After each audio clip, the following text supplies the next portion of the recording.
शिवकालीन ओढा आहे, तर त्यांना लाज वाटली पाहिजे का नको? या सीमारेषा निश्चित कराव्यात, भिंतीची हाईट ह्या लोकसंख्येच्या मानाने किती लेवलला घ्यावी ही त्यांची नैतिक जबाबदारी आहे.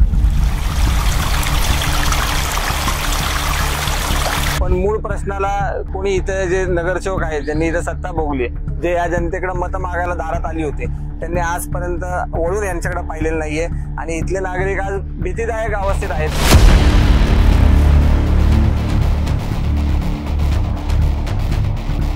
अण्णामोळ हे जेव्हा महापौर होते पुण्याचे, तेव्हा त्यांनी फडणवीस साहेबांचा फॉलोअप घेऊन 200 कोटीचा निधी मिळावा असं त्यांनी पत्रव्यवहार केला होता.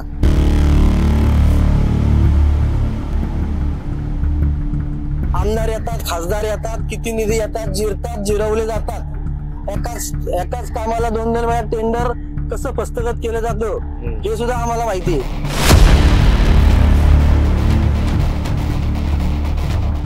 3-3 मतदारसंघ एका वड्यावर आहेत. एवढी लोकसंख्या असलेला 16 किलोमीटरचा हा नाला आहे.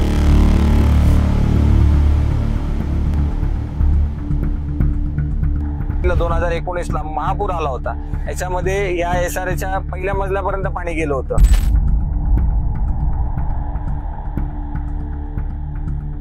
आता जसं मराठी वाद चाललाय, तसं श्रीमंत आणि गरीब हा वाद इथं आम्हाला प्रत्यक्षाने कसा दिसतो.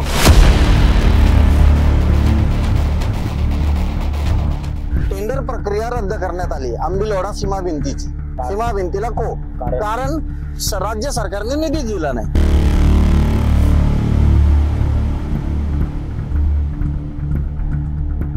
दिल्ली पासून ते गल्लीपर्यंत यांची सत्ता आहे, त्यामुळे का नाही 200 कोटी? आणि हा मोठा गंभीर प्रश्न आहे.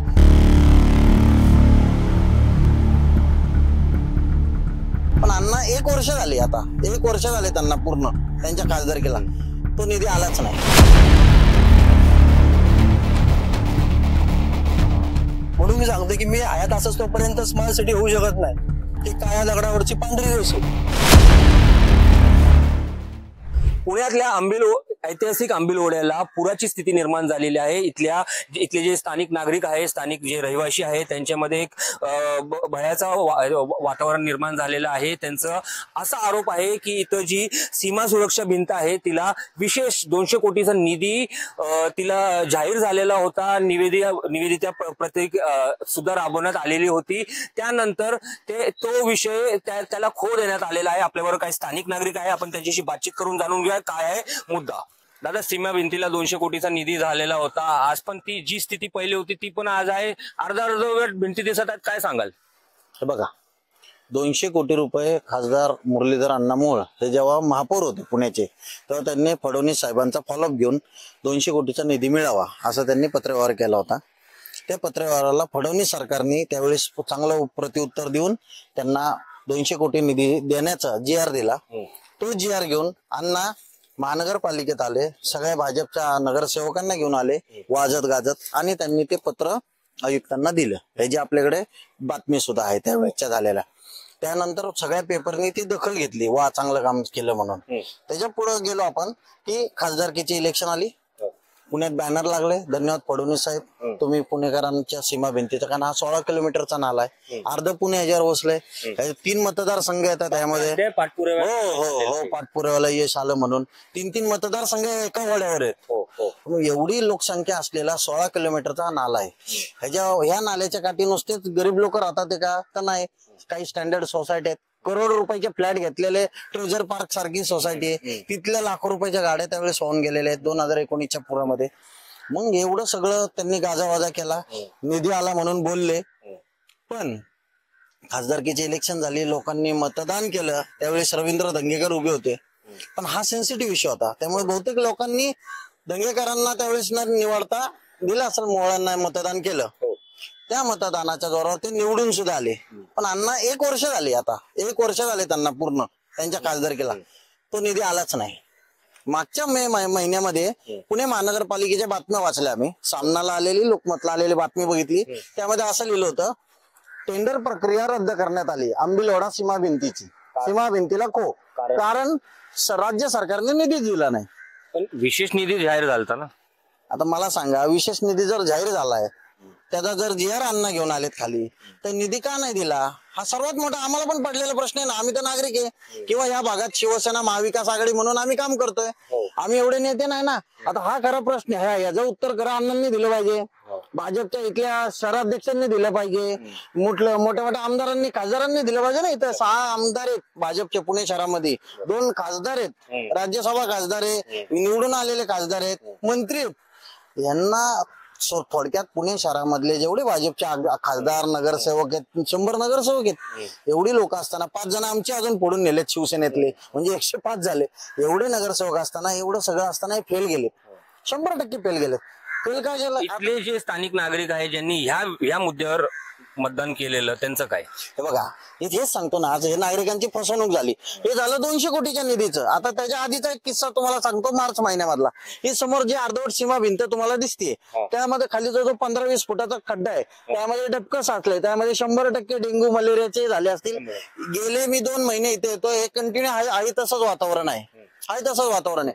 म्हणजे मार्च मध्ये मी गेलो, या विषयाची महानगरपालिकेत आम्ही माहिती घेतली, तर सीमा भिंतीचं अर्धवट काम झालेलं आहे. त्या ठेकेदाराला पुढचा निधी भेटला नाही असं सांगतात. माझ्या नॉलेज नुसार सीमा भिंतीचा निधी त्याला भेटला, पण त्याने अर्धवट काम सोडून पळून गेलेलं, बिलं काढलेली आहेत मार्च मध्येची. हे काम अर्धवट सोडून ठेकेदार आणि प्रशासकीय अधिकारी यांच्या संगनमताने अर्धवट काम झालेलं आहे. असं अर्धवट टेंडर निघतं का कुठं? एक 20 फुटाची भिंत बांधायचं टेंडर निघू शकतं का?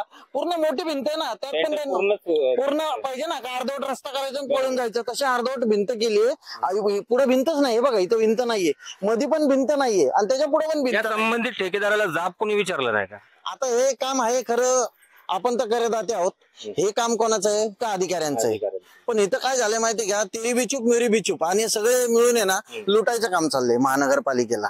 जेव्हापासून सत्तेमध्ये भाजप आलेलं आहे ना, ऑलरेडी सामान्य माणूस तर कुचमलेला आहेच, पण हे आता पुणे माकरांचा जो कर रूपी पैसा आहे ते या पद्धतीने लाटतात. ते अर्धवट कामं सोडायची, पैसे टेंडरची बिलं घेऊन जायची, मार्च मध्येच बिलं काढायची, काही कामं पुढे करायची. खूप प्रकार आहे महानगरपालिकेमध्ये, भ्रष्टाचार बोकळलेला आहे. सीमा भिंतीच्या बाबतीत नागरिक वैतागलेले आहेत.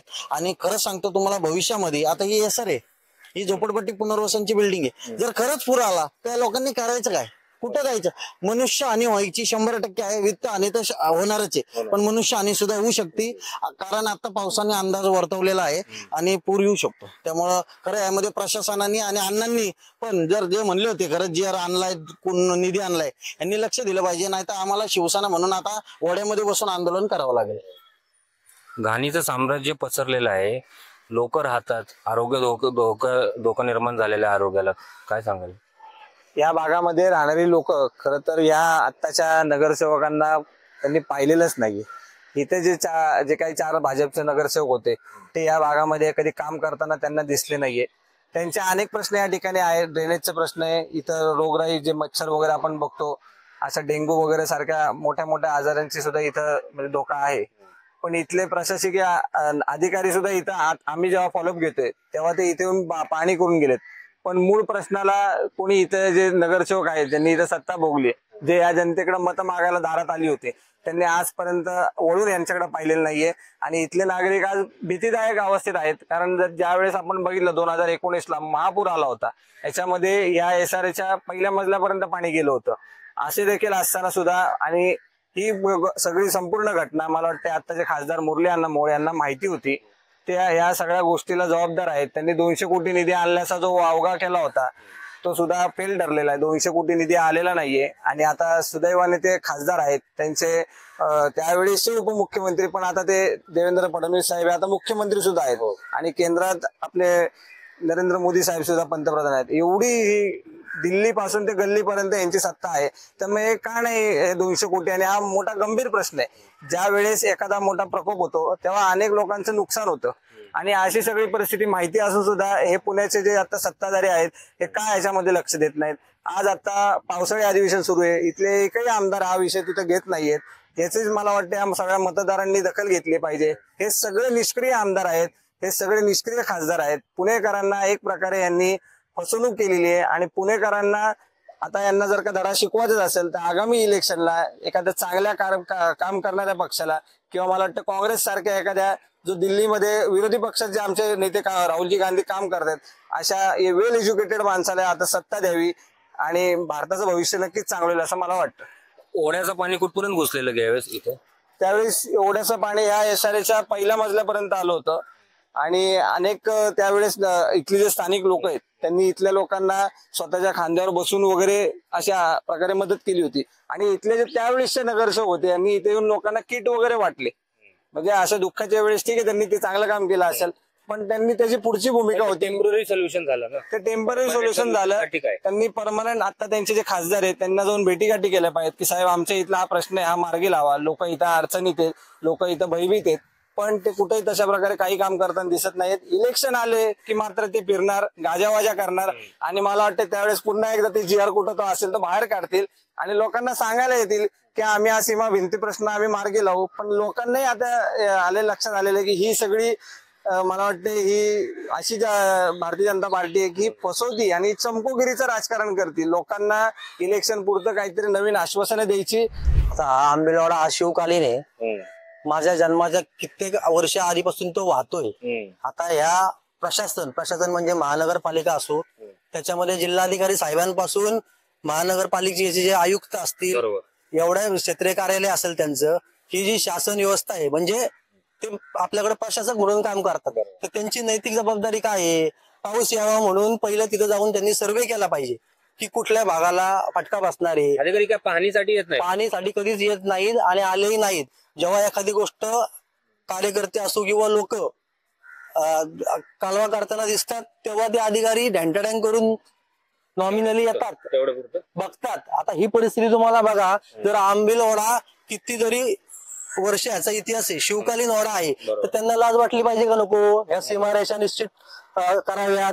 भिंतीची हाईट ह्या लोकसंख्येच्या मानाने किती लेवलला घ्यावी ही त्यांची नैतिक जबाबदारी आहे. फक्त महानगरपालिकेचे आयुक्त असो दक्षता विभाग असो बरोबर ना की त्यांनी दक्षता याचा अर्थ काय तिथं येऊन जनजागृती करणे किंवा काहीतरी त्यांनी इथं बोर्ड लिहिले पाहिजेत किंवा ठराविक सीमारेषा निश्चित करून इथल्या लोकांचं कुठे ना कुठेतरी त्यांनी अपघात होण्याच्या आधी काहीतरी काळजी घेणं हे त्यांचं प्रिव्हेंटिव्ह मेजर्स घेतले पाहिजे. हे करताना अजिबात दिसत नाही.